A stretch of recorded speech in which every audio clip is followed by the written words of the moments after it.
I want to give you a leadership practice that is going to set you apart from the crowd. Welcome to the podcast with your host, Craig T. Owens. Craig's new book, When Sheep Bite, is available now at craigtowens.com. Years ago, when I was studying human anatomy for one of my classes, I became fascinated with a little piece of hardware that God has put into our bodies. It's small. It's only about the size of the tip of your thumb. It's called the Reticular Activating System, or the RAS. It sits right at the base of your brain, right where all of the inputs and impulses are coming in from the rest of your body up the spinal cord.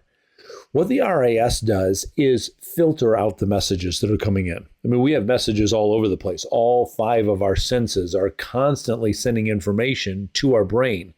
The RAS then is telling our brain which parts are the important parts that we need to pay attention to right now. I'll give you a really simple example. When I put this shirt on, all of my nerve endings on my skin felt the shirt go on, and they sort of paid attention to it as I was making the adjustments. Once I have it on, I no longer feel it anymore. No, my body is still feeling it. The nerve endings are still sending the messages to my brain, but the RAS is really putting that in a low priority. I don't need to know about it. I don't need to respond to it. But say that after I put my shoes on and I go for a hike, say a little pebble pops into the side of my shoe.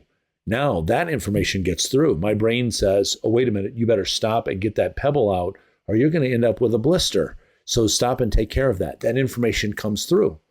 The RAS is pretty cool as well in that we can sort of program it. We can tell it what we want to pay attention to, what sort of messages we want to get through. Recently, we were going to replace the shingles on our roof. I'd never really thought of shingles before, but as we're getting ready to make that decision, everywhere that I went, I started noticing, oh, look at the color of their roof. Look at the style of shingles over there. All of that information was coming through because I had a decision to make.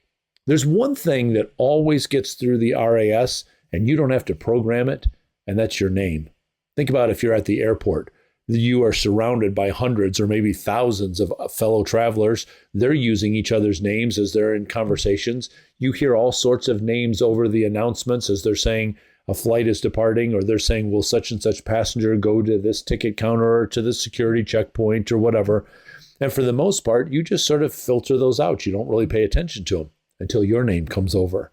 When I hear, will Craig Owens please come to the ticket counter, immediately my brain gives that the highest priority. My ears are attentive and I respond. I am moving towards that place.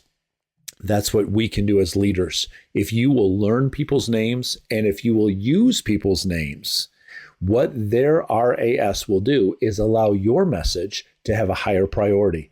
But despite all of the other noise around them, all of the other things that they may be tuning out, when you use their name, it shoots your message right up to the top.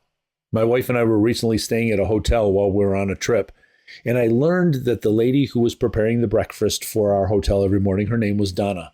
I used her name every time that I saw her. I'd say, Donna, thank you for the food. Good morning, Donna. Or I would say at the end of the morning as we were leaving, I'd poke my head in the kitchen and say, Donna, good job. Another great breakfast. I got such joy in seeing her face light up in a bright smile every time that I used her name. Even if I was just saying, good morning, Donna. I wasn't necessarily complimenting her on her work. I was just recognizing her, and I saw her smile as a result of that. Now, you might say to me, well, I have a bad memory for names. Well, that's just a part of your brain you haven't really worked on. If you start working on that part, if you start using some skills and some memory techniques, you'll be able to do that. Learn people's names and use their names. And then can I help you out with an added tip? Go a little bit farther and learn details about people's lives. What are they getting ready to go into that they're excited about or that they're nervous about? What's a new hobby that they started? What's a trip that they're getting ready to take?